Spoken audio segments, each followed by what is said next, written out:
is Jazz and welcome to my channel.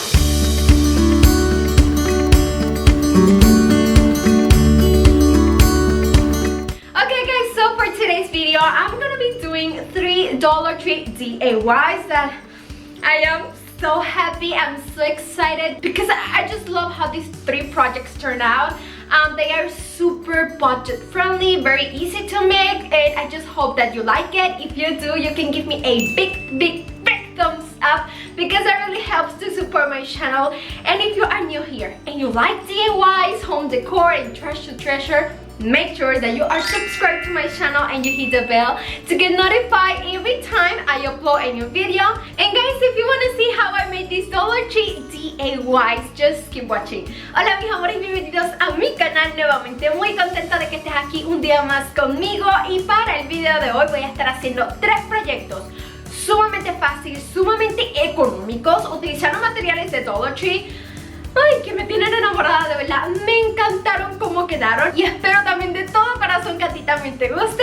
Si es así, me puedes dar un bonito y gigante like porque le ayuda demasiado a que mi canal siga creciendo. Y además, que si tú eres nuevo por aquí y te gustan los DIYs, las decoraciones de hogar y los trash to treasure, asegúrate de que estás suscrito a mi canal y que tienes esa campanita activada para que tu teléfono te notifique cada vez que yo suba un nuevo video. Y mis amores, si quieres ver cómo hice estos proyectos utilizando materiales de Dollar Tree, solo quédate viendo. Okay, for the first project, I will be using this basket that you can get at the Dollar Tree. I really like the size and the designs and the pattern it has, and I saw a lot of potential in this basket, just perfect for my house. So the first thing I did was to give him a coat of spray paint in black ultra matte color. And when it is dry, this is how it will look. Simply beautiful. I love it.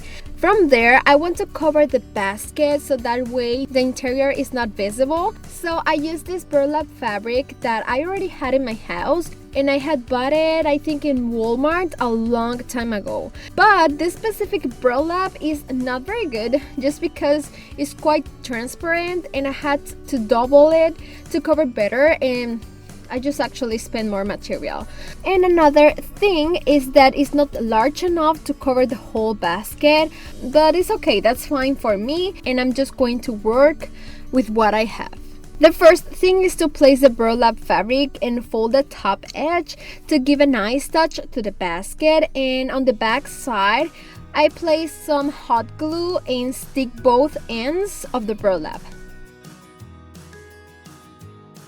Guys, you can use any other fabric to cover the basket, and try to use one that is large enough to cover your entire basket.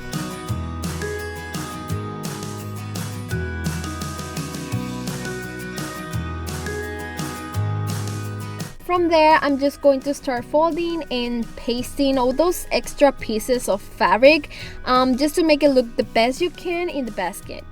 Don't be worried too much about the inside of your basket, because the truth is that I will not notice later when you fill it with things. And I had these leather handles in my house for a long time, and I thought they would look great if I hid them on each side of my basket with hot glue, so that's what I did.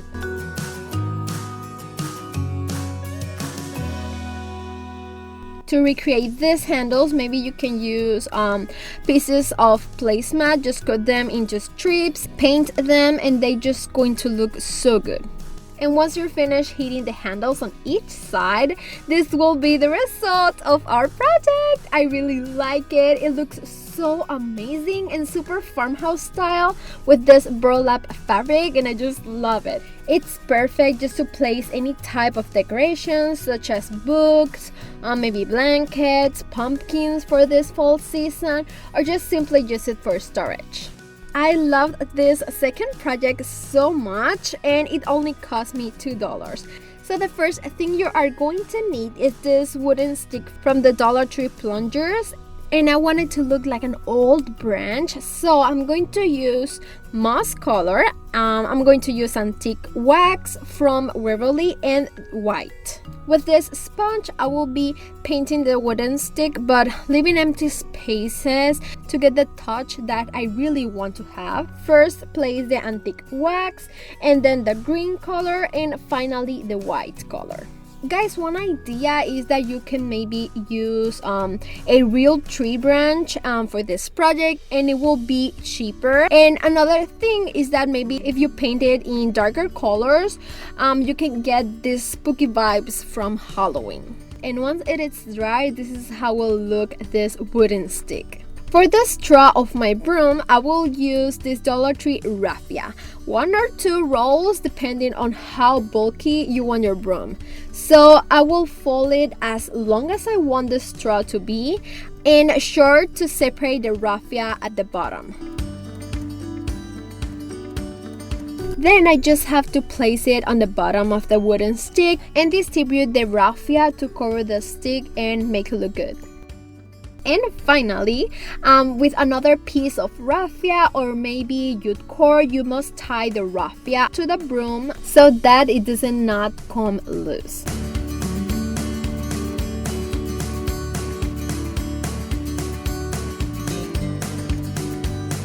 Once you're finished, this will be the result of our second project. It's super simple, super beautiful, super cheap, and I just love it. And remember that if you are decorating for Halloween, you can paint the wooden stick maybe in black color, and it will look just perfect as your mini witch broom as well.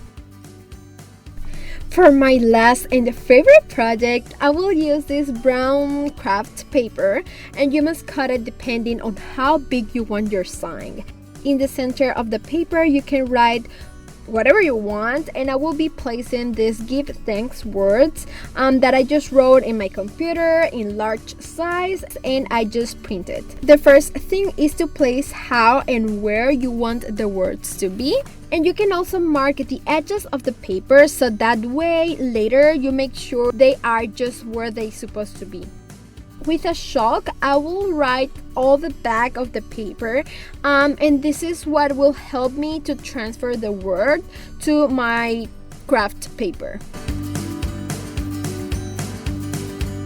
Then I'm going to put it where I had the marks of where the paper was, and then I'm going to put tape so that it doesn't not move, and I'm gonna start tracing the first word, that is give.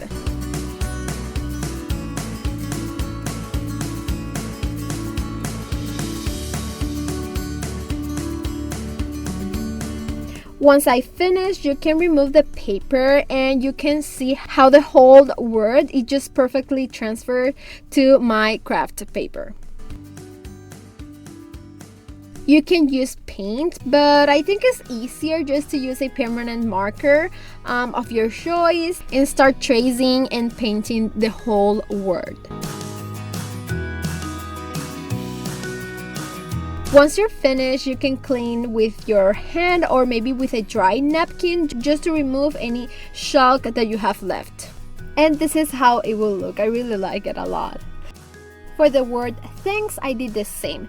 First, chalk the paper, then I put it where I went and put tape so it does not move. I start writing the word thanks and then I remove the paper. And finally, I just paint the whole word with my marker and then clean the chalk I had left.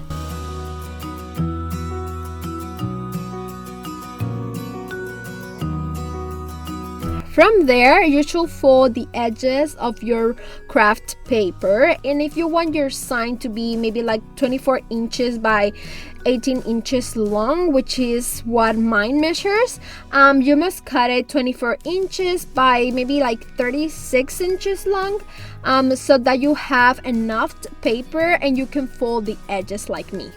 The most important thing is that what you write is centralized, and I made some marks to use like a guide to make sure that it fits me well. To stick the edges, I'm just going to use some hot glue, but make sure you put it in areas where it's not visible. From there, I'm going to use these small pumpkins from Dollar Tree and some greenery just to decorate my sign.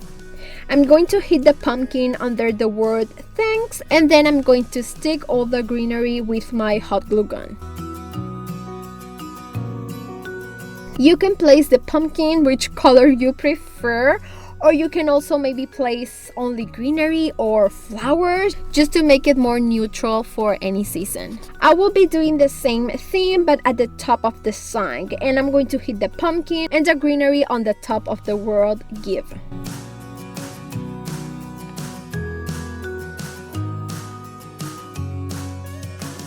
To hit the sign on the wall, I will use 4 popsicle stick and this jute cord from Walmart, and I'm going to place it double so that it will look thicker. And I'm going to paste one end of the jute cord into a popsicle stick, and then I put another one at the top with hot glue. I hope that makes sense. And this is not necessary, but since the sign is made from paper, I feel it helps just to make it more stable and strong. And I did the same with the other end of the rope. And then I can paste it inside of the rolls that have the sign on the top. And once you're finished, you can hang it on the wall, and this will be the result of our last project. I really like it. It's my favorite, and it came out extremely budget friendly. And this last project was inspired by many ideas that you can find on Pinterest, and you can do it any size and write what you want. And I think I would love to recreate this DIY for Christmas.